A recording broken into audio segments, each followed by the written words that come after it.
The Countess and the Cartographer. The first time I saw him, he was covered in mud and arguing with a goat. I had been walking the terraced hillsides above my family's crumbling estate outside Florence, seeking the solitude that had become my only companion since my husband's death 3 years prior.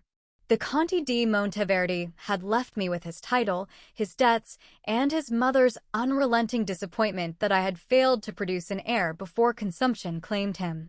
I was 26 years old. In English society, I would have been pitted. In Italian society, I was something worse, a problem to be solved through remarriage to whichever aging nobleman my mother-in-law deemed appropriate. But there, on that October morning in 1847, with the autumn light turning the olive groves to silver and gold, I found something unexpected. A man, shouting at livestock in terrible Italian. "Signore," I called out, unable to suppress my amusement. "The goat does not speak Florentine. Nor, I suspect, do you." He turned, and I felt something shift in my chest, a sensation I had convinced myself I would never experience again. He was English. I could tell immediately from his coloring, that particular shade of brown hair that seemed designed to catch every available ray of sunlight, and eyes the color of storm clouds over the channel. He was perhaps 30, with the weathered complexion of someone who spent more time outdoors than any gentleman should. His clothes, though well-made, bore the stains of travel and what appeared to be several days of rough living. "The goat," he said, his Italian improving slightly with desperation, "has eaten my map." I should have walked away. I should have returned to the villa and informed the servants that there was a madman on our property who needed to be escorted elsewhere. Instead, I laughed. It had been so long since I had laughed that the sound startled us both. His name was William Hartwell. He was a cartographer commissioned by the Royal Geographical Society to survey the hill towns of Tuscany for a comprehensive atlas of the Italian peninsula. He had been working his way south from Milan when his horse threw a shoe near our village, his assistant abandoned him for a position in Rome, and a particularly aggressive goat named Benedetto had consumed 6 weeks of meticulous survey work. "The society will not be pleased," he said, accepting the glass of wine I offered him on the villa's terrace. My mother-in-law had taken to her chambers with a headache, which meant I was free to entertain a stranger without her withering commentary. "Can you not simply redraw the maps?" He looked at me as though I had suggested he regrow a severed limb. "Countess, do you have any idea how long it takes to properly survey a single hill town? The measurements, the triangulations, the verification of elevation." I confess I do not. "Weeks, sometimes months. And that is with good weather and cooperative local officials." He took a long drink of wine. "I had surveyed 17 towns. 17. And now you must begin again. Now I must write to London and explain that a goat has set back the progress of geographical science by approximately 2 years. I found myself studying him as he spoke. There was something in the way he moved his hands when describing his work, a passion that animated his entire being. My husband had never spoken of anything with such fervor. Our marriage had been arranged when I was 18, a union of convenience between a minor English banking family seeking continental prestige and an Italian noble house seeking financial stability. The Conte had been kind enough, in his way. He never raised his voice. He never demanded more than I could give. But he had also never looked at me the way William Hartwell looked at his vanished maps. As though they mattered. As though their loss was worth grieving. "You could stay," I heard myself say. "Here. While you reconstruct your work." He set down his glass. "Countess, I could not possibly impose. The villa has 17 bedrooms. 14 of them have not been occupied in my lifetime. My mother-in-law retires each evening at 7 o'clock and does not emerge until noon. The servants are too old to care about propriety, and the village is too remote for gossip to reach Florence with any speed." I watched his face as he processed this information. I saw the moment he understood what I was offering, and the moment he chose to pretend he did not. "You are very generous," he said carefully. "But I am afraid my work requires me to be in the field. I cannot survey the countryside from a villa terrace. Then I shall come with you. The words escaped before I could consider their implications. But once spoken, I found I did not wish to take them back. Countess. Elisabetta, I said. If we are to spend weeks tramping through olive groves together, you should at least use my Christian name. He was silent for a long moment. Then, slowly, a smile transformed his serious features. William, he said. Though most people call me Will. It began as something innocent. Or at least, that is what I told myself. Each morning, I would rise before dawn, dress in my simplest clothing, and meet William at the edge of the estate. He carried his surveying equipment, a theodolite, a chain, countless notebooks filled with calculations I did not pretend to understand. I carried provisions, a parasol I rarely bothered to open, and an increasing fascination with the man who was teaching me to see my homeland through entirely new eyes. You are not simply drawing pictures, I said one afternoon, watching him take readings from a hilltop overlooking the Arno Valley. You are translating the world. He looked up from his instruments, surprised. That is exactly what it is. Though I have never heard anyone describe it that way. My father was a translator.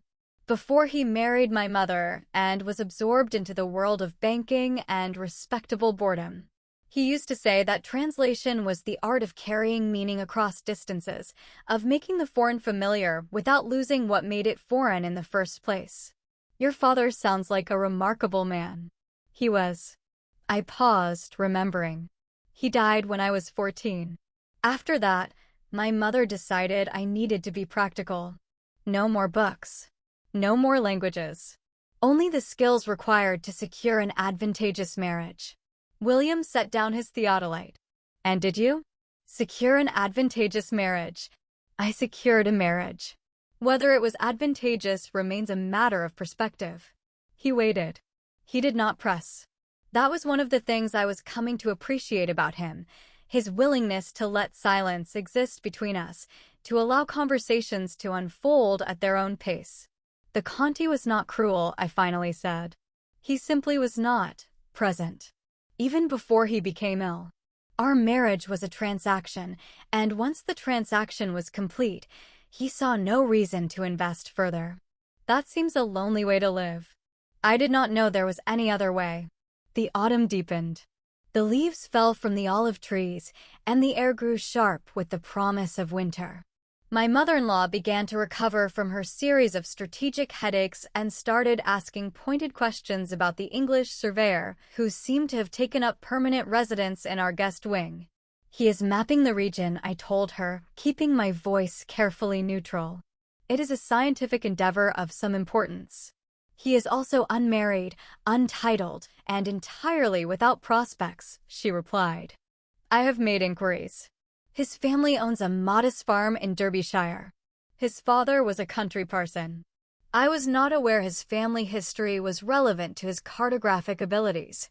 The Contessa di Monteverdi fixed me with the stare that had been terrorizing servants and intimidating rivals for 63 years. Elisabetta, I am not blind. I am not deaf. And I am certainly not a fool. I never suggested. You spend every day in that man's company.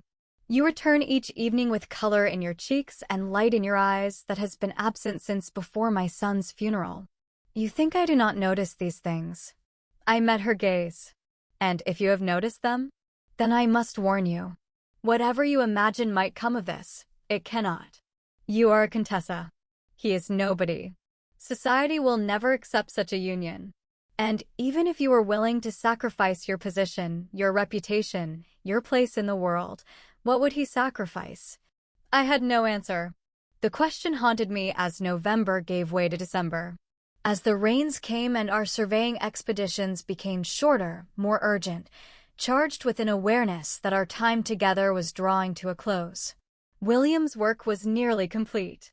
He had reconstructed his lost maps, surveyed new territory, created what he described as the most comprehensive cartographic record of this region ever attempted.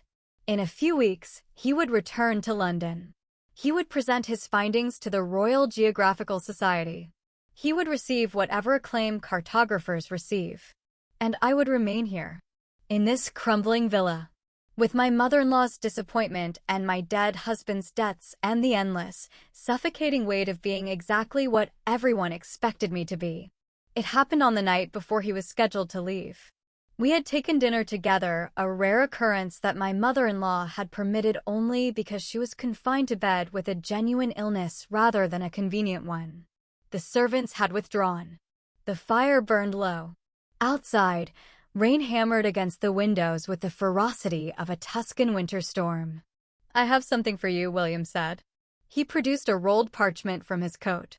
When he spread it across the table, I saw that it was a map, but not like the others he had created. This one was smaller, more intimate. And at its center, rendered in exquisite detail, was the villa and its surrounding grounds. Every terrace was marked, every olive tree, every path we had walked together over these past months. "I wanted you to have something to remember," he said quietly, "when I am gone." I stared at the map, at the precision of his lines, the care evident in every stroke. And I understood, with sudden devastating clarity, that this man had been paying attention to me in a way no one ever had. He had seen me, not the Contessa, not the widow, not the problem to be solved. Me, William. "I know." His voice was rough. "I know it is impossible. I know what you would be giving up. Your title, your position, everything you were raised to value. I value none of it." He stopped. "What?" "The title was my husband's. The position exists only in my mother-in-law's imagination. And everything I was raised to value. I was raised to value being small, being quiet, being whatever other people needed me to be." I stepped closer to him, close enough to see the pulse beating rapidly in his throat. "You taught me that the world is larger than I knew," I said. "That it can be measured and mapped and understood. That there are always new territories to explore if one is willing to leave the familiar behind." "Elisabetta, you asked what I would sacrifice. The answer is everything. Gladly. Because what I would gain is worth infinitely more." The first time he kissed me, the rain seemed to pause. Or perhaps I simply stopped hearing it. His hands framed my face with the same precision he brought to his instruments, as though he was taking careful measurements of something precious. His lips were warm despite the chill of the winter evening, and when he pulled back to look at me, his storm cloud eyes held something I had never seen directed at me before. Wonder. Pure and unguarded wonder. "I have wanted to do that since the day you found me arguing with that damn goat," he admitted. "Then why did you wait 3 months?" "Because I am a gentleman. Because I had nothing to offer you. Because I convinced myself that a woman like you could never want." I kissed him again, if only to stop him from listing all the reasons this should not be happening. The reasons existed. I was not naive enough to deny them. My mother-in-law would be scandalized. Society would be unforgiving. I would lose my title, my income from the estate, likely my country of residence. And I found that I did not care. For the first time in my life, I wanted something that was not prescribed for me. Not arranged. Not negotiated by my parents or expected by my in-laws or demanded by tradition.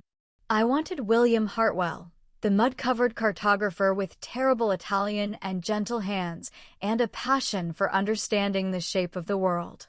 We did not spend that night apart.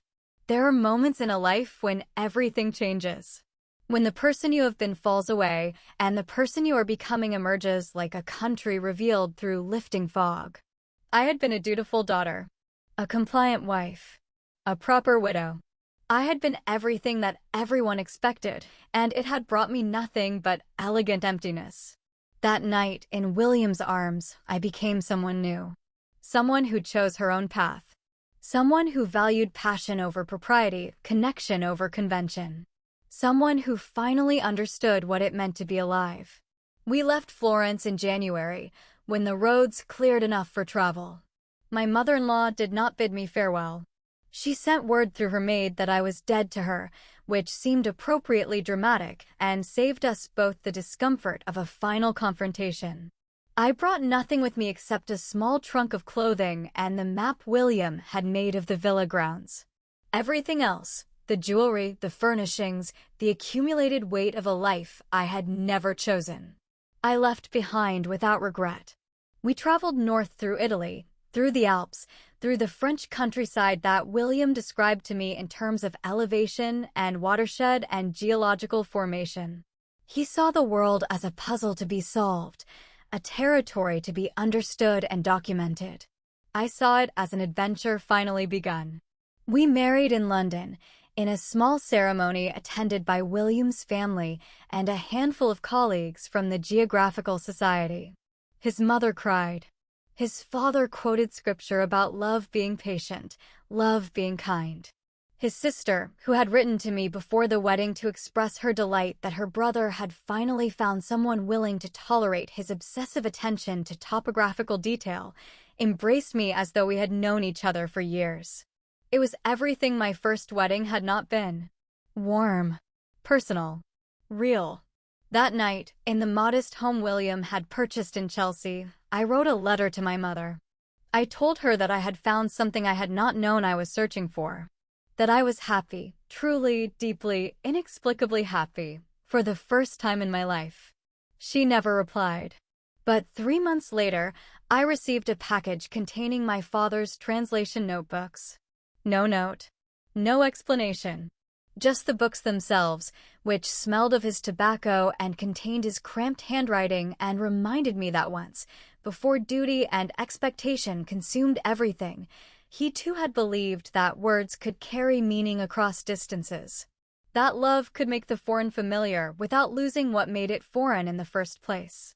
William and I had 43 years together. 43 years of expeditions and discoveries, and the quiet joy of building a life with someone who saw me clearly. We mapped coastlines in Norway and mountain ranges in Spain. We raised 2 children who inherited their father's curiosity and, I hope, their mother's willingness to abandon comfortable certainties. We grew old together, which is a privilege I never expected and never stopped appreciating. On the night before he died, William asked me to bring him the map he had made of my family's villa all those years ago. It was faded now, the edges worn soft from handling. But every line was still visible. Every terrace, every olive tree, every path we had walked when we were young and foolish and falling in love. I never told you, he said, his voice thin but clear, why I really made this map. To give me something to remember you by. You said so at the time. I lied. He smiled, that same smile that had transformed his serious features 50 years before. I made it because I wanted proof. Evidence. Cartographic documentation that something miraculous had happened to me in that place. What was that? I found you, he said. And everything I thought I knew about the shape of the world changed forever. He died the next morning, quietly, his hand in mine. I am 80 years old now. My children visit when they can. My grandchildren send letters filled with questions about adventures I can barely remember. The world has changed so much since that October morning when I found a mud-covered Englishman arguing with a goat, and yet some things remain constant. Love is still improbable, still unexpected, still capable of transforming everything it touches. I keep William's map on the wall of my bedroom. Each morning, I look at those careful lines, those precise measurements, and I remember what it felt like to be seen for the first time. To be mapped. To be known. To be loved not for who I was supposed to be, but for who I actually was. If I could speak to my younger self, standing on that hillside with no idea what was about to unfold, I would tell her this. Do not be afraid of the unexpected. Do not cling to familiar misery because unfamiliar happiness seems too risky to pursue. The world is larger than you know. And somewhere in it, there is someone who will look at you the way William looked at his maps. As though you are worth the effort of understanding. As though you are a territory worth exploring. As though you are, quite simply, everything. That is my story. Not a fairy tale. Not a romance novel. Just the truth of how a lonely widow and a determined cartographer found each other on a Tuscan hillside and built something neither of them had dared to imagine. Something improbable. Something passionate. Something that lasted. And if that is not love, I do not know what is.